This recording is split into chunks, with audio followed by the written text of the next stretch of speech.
এবার পথ দুর্ঘটনায় মৃত্যু হলো এক যুবকের।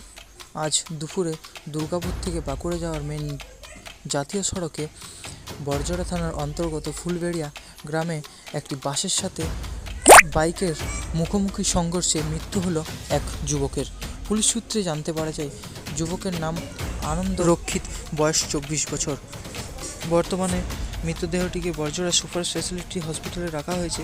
আগামীকাল সকাল 9টায় ময়নাতদন্তের জন্য পাঠানো হবে বাঁকুড়া সম্মিলনী মেডিকেল কলেজ, এমনটি জানতে পারা যায় পুলিশ সূত্রে।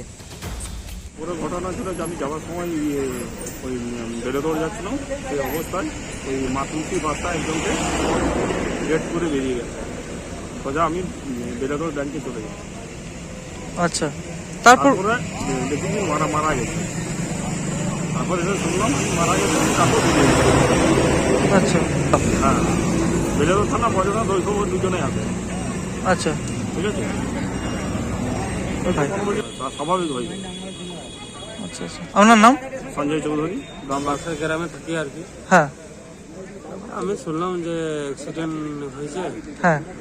আমি ওই দেখলাম বাসের সঙ্গে বাইকের সঙ্গে বাইকের অ্যাক্সিডেন্ট হয়েছে। বড়জোড়া থানার পুলিশ লাশটাকে নিয়ে গেল। লাশটাকে নিয়ে যাওয়ার পর শুনলাম যে মারা গেছে। আচ্ছা, কখন হয়েছিল ঘটনাটা? দুপুরবেলা। আচ্ছা হ্যাঁ, বেলাকার থানা পুলিশ ছিল, কিন্তু বড়জোড়া থানা পুলিশ ছিল। আচ্ছা আচ্ছা। আপনার নাম? সুমন গাঙ্গুলি।